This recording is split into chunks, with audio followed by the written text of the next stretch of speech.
সংসারে আমাদের জীবনে যখন কোনো সুখ বা দুঃখ আসে, তার জন্য আমরা কাউকে না কাউকে অবশ্যই দায়ী করে থাকি, তাই না? এই ব্যক্তি আমাদের সাথে এরকম কাজ করেছেন, তাই আমার সাথে এমন হলো। ওই ব্যক্তি যদি এমনটা না করতেন, তাহলে আজ আমি ওই স্থানে পৌঁছতে পারতাম। সবই আপনার দৃষ্টিভঙ্গির ওপর নির্ভরশীল, আর যদি আপনার দৃষ্টিভঙ্গি এমন হয়, তাহলে তা অনুচিত। সত্যি কথা বলতে, এই সংসারে ভিন্ন ভিন্ন ধরনের মানুষ আছে। এটা আপনার ওপর নির্ভর করছে কিভাবে তাদের স্বাগত জানাবেন। একবার ভাবুন, আমি আমার দুটো হাত সামনে নিয়ে এলাম, দুটো মুঠো খুলে দিলাম। দুই প্রকারের মানুষ আসবেন, কিছু না কিছু দিয়ে যাবেন। এই মুঠো যদি আমি বন্ধ করে দিই, তাহলে না কেউ আমাকে কিছু দিতে পারবে, না আমার কিছু যাবে আসবে।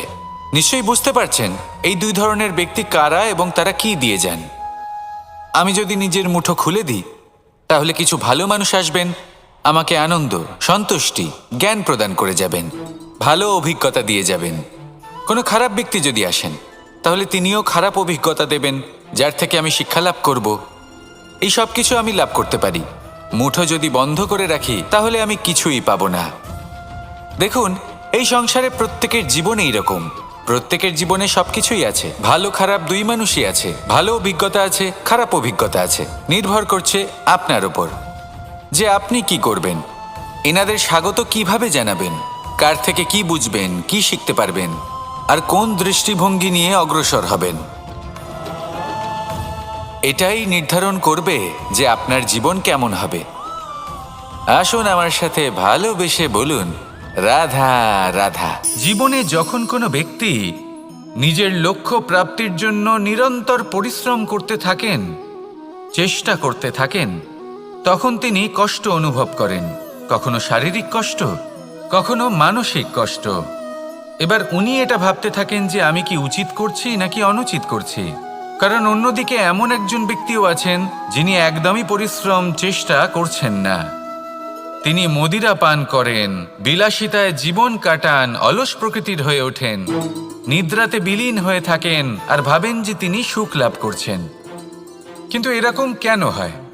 কারণ যখন আমরা সৎ পথে থাকি, উচিত পথে চলি, লক্ষ্য প্রাপ্ত করার জন্য চেষ্টা করতে থাকি, তখন আমাদের ভেতরে থাকা নেতিবাচক শক্তি এবং পাপ এই দেহকে ত্যাগ করে দেয়।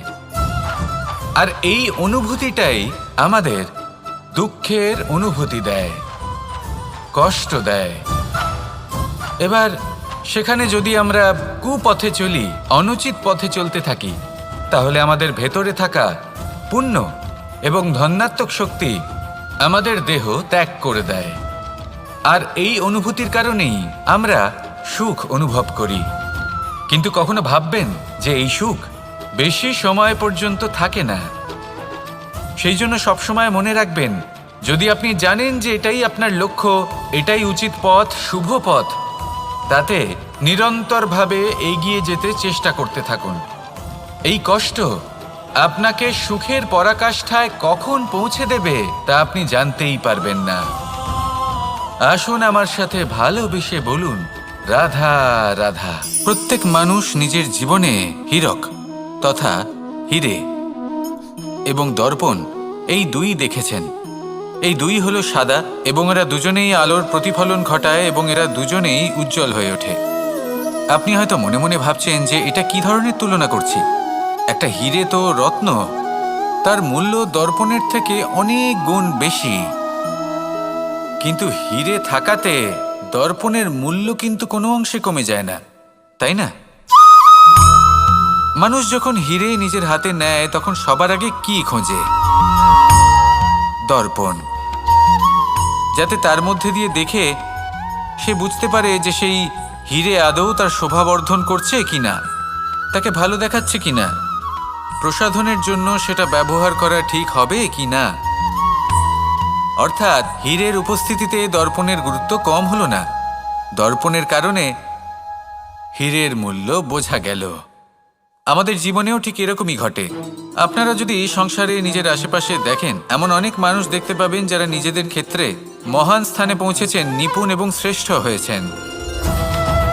আর তাদের মধ্যে আপনার নিজের মনে হয় যেন আপনি হলেন দর্পণ। নিজেকে ছোট মনে করবেন না। আপনার মূল্য কম হচ্ছে না, আপনার নিজস্ব মূল্য আছে।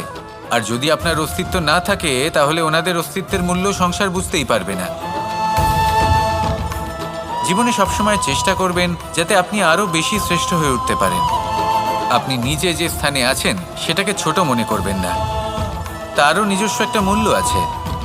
যদি আপনি হিরে হয়ে থাকেন তাহলে অহংকার করবেন না, যদি আপনি দর্পণ হয়ে থাকেন তাহলে নিজেকে ছোট মনে করবেন না। আসুন আর আমার সাথে ভালোবেসে বলুন, রাধা রাধা। মানুষ জন্মগ্রহণ করে, তার সাথে ভয়েরও জন্ম হয়। ছোটবেলা থেকেই আমাদের মনে কোনো না কোনো প্রকারের ভয় থেকেই যায়।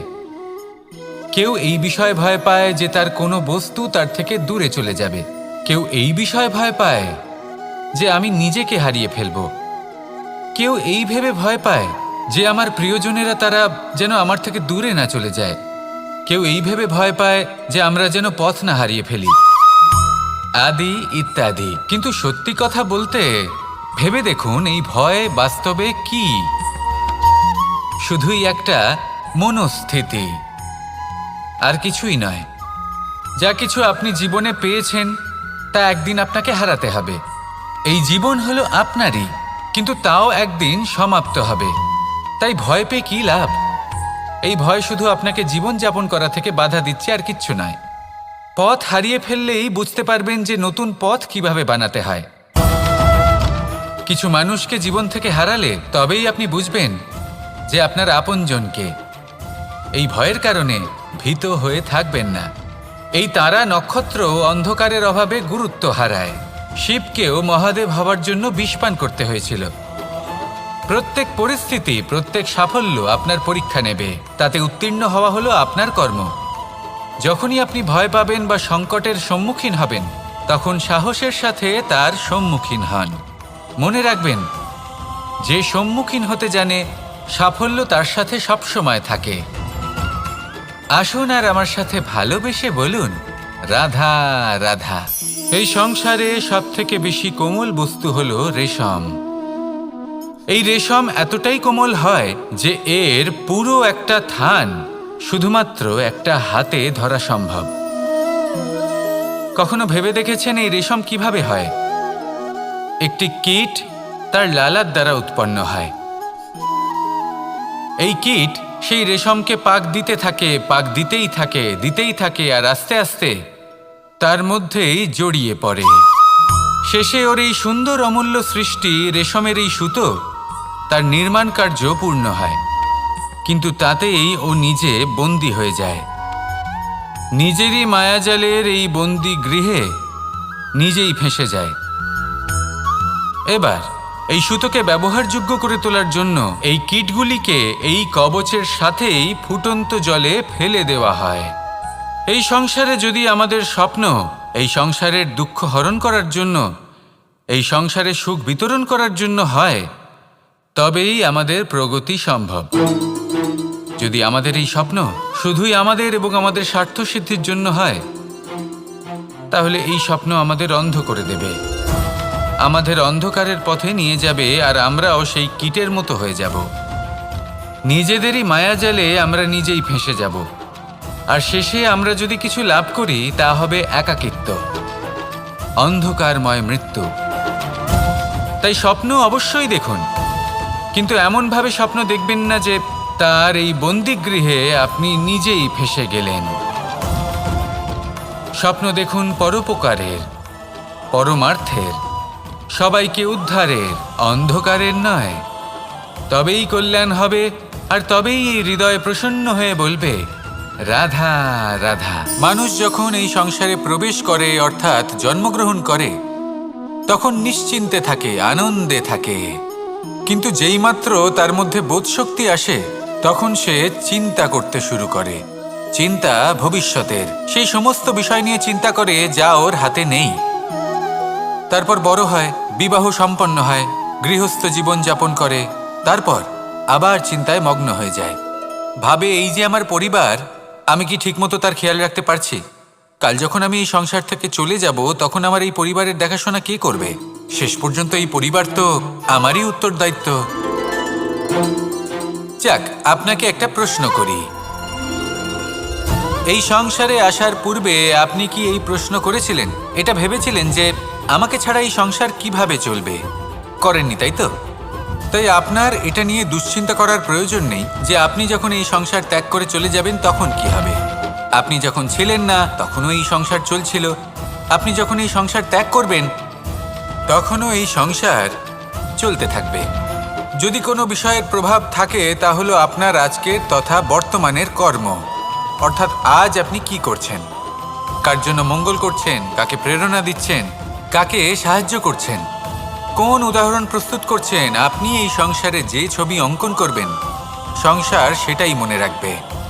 তাহলে শুধু সৎকর্ম করুন, মঙ্গল করতে থাকুন, আর আমার সাথে ভালোবেসে বলুন রাধা রাধা। একবার একটা শেয়াল বনে বিচরণ করছিল। ও একটা ছোট্ট শাবক দেখতে পেল। ও ভাবল, আজ একেই আমি খাবার হিসেবে গ্রহণ করব।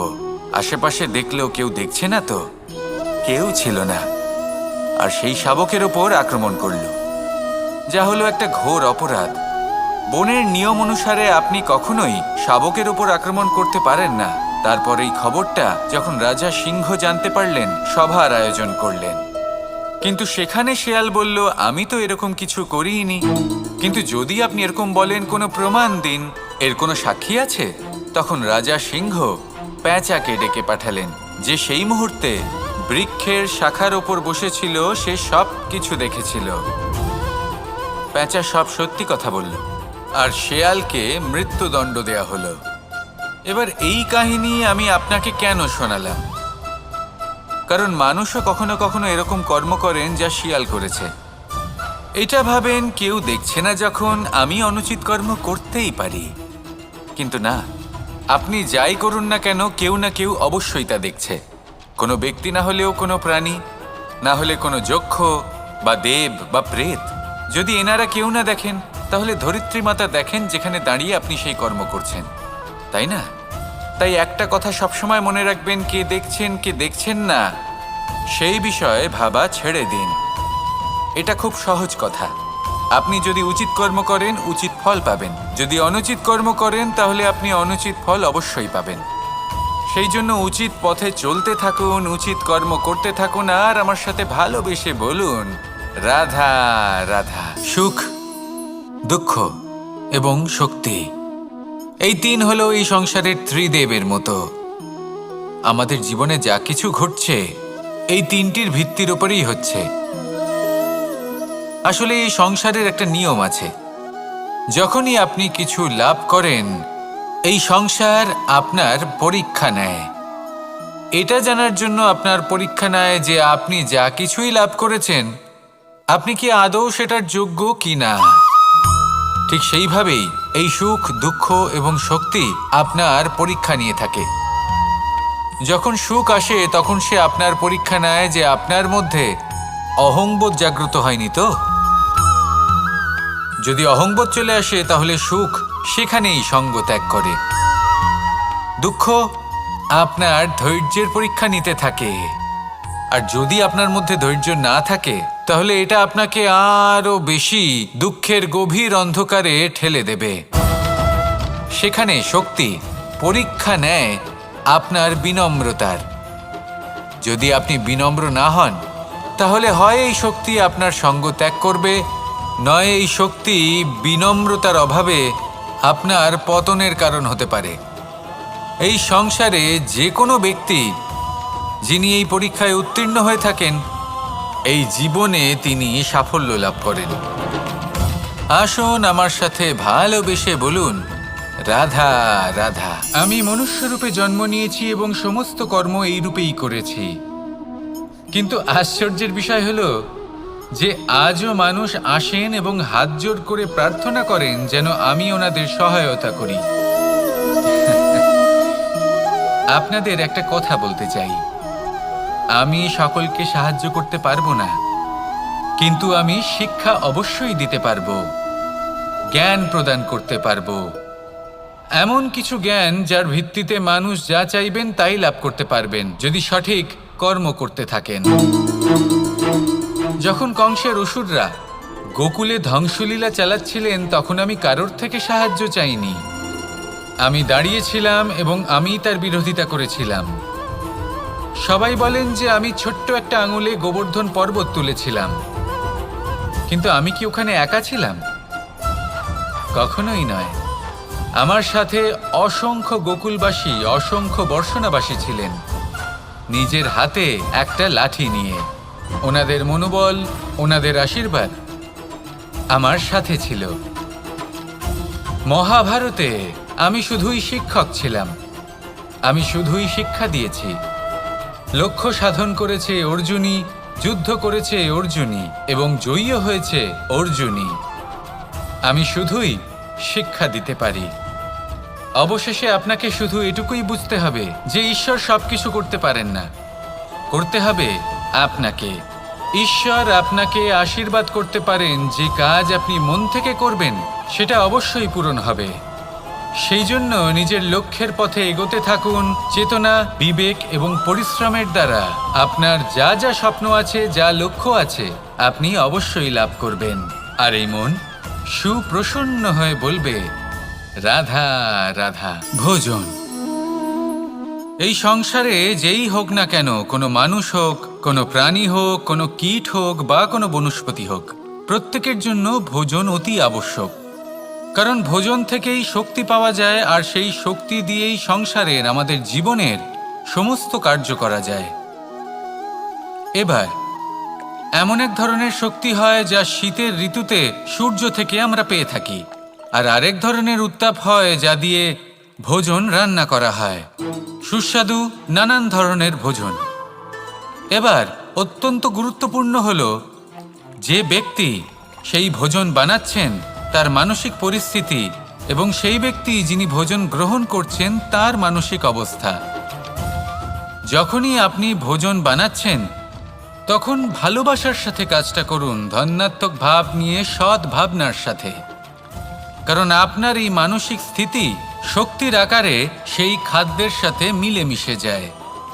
আর যখনই আপনি ভোজন গ্রহণ করছেন তখন সদ্ভাবনার সাথে, প্রসন্নতার সাথে গ্রহণ করুন, ধন্যাত্মক ভাব নিয়ে। যদি আপনি প্রসন্নতার সাথে রান্না করেন, প্রসন্নতার সাথে খাদ্য গ্রহণ করেন, তাহলে আপনি প্রসন্নই থাকবেন। আর মন সুপ্রসন্ন হয়েই বলবে, রাধা রাধা।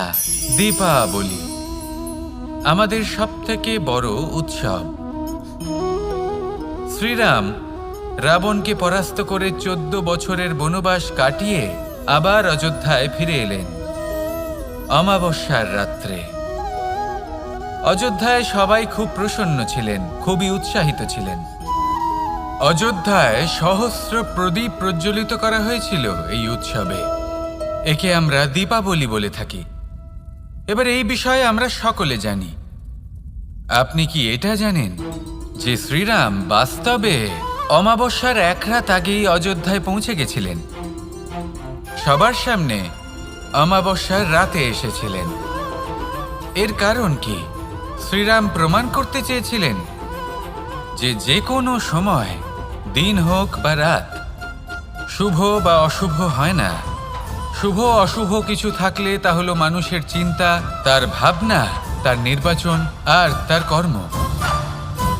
নিজেই দেখে নিন, শ্রীরাম শুভ কাজ করে ফিরেছিলেন এবং অমাবস্যার মতো গভীর এক রাত্রিকেও দীপাবলিতে পরিবর্তিত করেছিলেন। এমনটাই যদি আমরা করতে পারি, তাহলে এমন কোনো গৃহে যান যেখানে অসহায় ব্যক্তি রয়েছেন, যা অন্ধকারাচ্ছন্ন, আর সেখানে প্রকাশ প্রজ্বলিত করুন। প্রকাশ সহায়তার, প্রেরণার, আশার। যদি এমন কিছু আমরা করতে পারি তাহলে তাকে প্রকৃত অর্থে দীপাবলি বলা যেতে পারে। তাহলে নিজের পরিবারের সাথে দীপাবলি পালন করুন। আপনাদের শুভেচ্ছা জানাই। আসুন আর আমার সাথে ভালোবেসে বলুন, রাধা রাধা। এই শুকনো পাতাটিকে দেখুন, নিষ্প্রাণ হয়ে পড়েছে। কোনো একটা সময় এই পাতাটি একটা গাছের ডালে ছিল। সেই গাছ ওর লালন পালন করত। যখন যখন বাতাস বইত, এই পাতায় কম্পন দেখা দিত, মনকে প্রফুল্ল করে তুলত। কোনো একদিন এই পাতা গাছের ডাল থেকে ঝরে পড়ে গেল। নিঃসন্দেহে ও নিজের স্বাধীনতা পেল, কিন্তু ও আস্তে আস্তে শুকিয়ে গেল, নিষ্প্রাণ হয়ে গেল। দেখুন, আমি এই কথা বলছি না যে স্বাধীনতা অনুচিত, কখনোই না। কিন্তু যে কোনো পরিস্থিতিতে স্বাধীন হতে চাওয়া এটা নিশ্চিতরূপে অনুচিত। আমরা যদি আমাদের জীবনে পরিবারের গুরুত্ব ভেবে দেখি, তাহলে এই পরিবারে যতই মতভেদ থাকুক না কেন, যতই মনোমালিন্য থাকুক না কেন, যতই বিবাদ থাকুক না কেন, এই সব মিটিয়ে নেওয়া অত্যন্ত প্রয়োজনীয়। সেই সব কিছু সমাপ্ত করা অত্যন্ত প্রয়োজনীয়। কখনো এই পরিবারকে ভাঙতে দেবেন না, কখনো এই পরিবার থেকে দূরে চলে যাবেন না। এই পরিবার হলো আমাদের জীবনের একটা অমূল্য সম্পদ, অমূল্য এক আশ্রয়, যা এই সংসারে হয়তো কোথাও আপনি পাবেন না। তাই একে আগলে রাখুন। ভেবে নিন আপনি পাতা আর আপনার পরিবার সেই গাছ। আসুন আমার সাথে ভালোবেসে বলুন, রাধা রাধা।